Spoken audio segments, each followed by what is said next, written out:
তো আজ লাউ পাতার ডান্টির সবজি করেছিলাম, এত সুন্দর হয়েছে। তো হরে কৃষ্ণ বন্ধুরা, তোমরা সবাই কেমন রয়েছো? আজকে সবাই ভীষণ ভালো রয়েছে। তো বন্ধুরা, সকাল থেকে ব্লগটা স্টার্ট করলাম। তো সকালে আজ এই যে সানের কামটা শেষ করে নিয়েছি, কারণ বাইরের আধা কাম করেছি, এখানে আধা কাম করি। তো তাড়াতাড়ি করে খাওয়াটা রেডি করে দিই, ও মানে দোকানে যাব।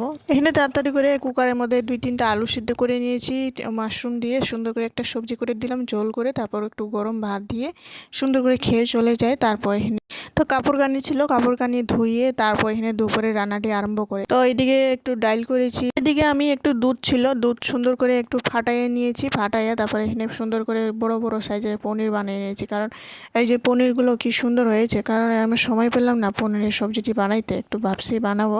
তো একদিকে ভেজে রাখিয়ে দিলাম।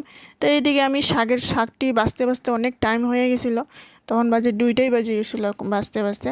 মানে অনেক সময় লাগে, মানে ছোট ছোট করে ছিলে রেডি করো, খেতেও খুব ভালো লাগে। তো এইদিকে আমি সর্ষে দিয়ে সুন্দর করে আগে ভালো করে মশলা দিয়ে এখানে ভাজাভাজি করে নিব।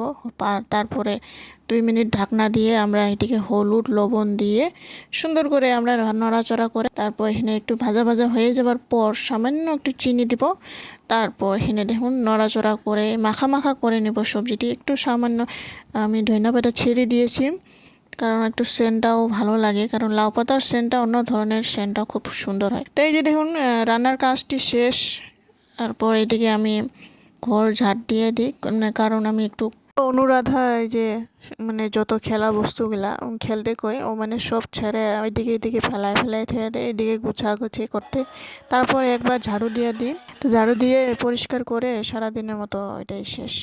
আর রাত্রে তো আর ঝাড়ু দেওয়া হয় না, একেবারে দিনের বেলায় ঝাড়ু দিয়ে পরিষ্কার করে রাখি। তারপর এই যে ওরে স্নান করে দিই, স্নান করে ওরে খাওয়াই দিয়ে তারপর ওরে ঘুম পাড়িয়ে দিই, তারপর আমি খেতে বসি। তো বন্ধুরা, আজকের ব্লগটি এতটুকুই। তো তোমাদের সাপোর্ট থাকলে আমি অনেক কিছু করতে পারি। ভিডিওটি ভালো লাগলে অবশ্যই লাইক কমেন্ট শেয়ার সাবস্ক্রাইব করে জানাবেন।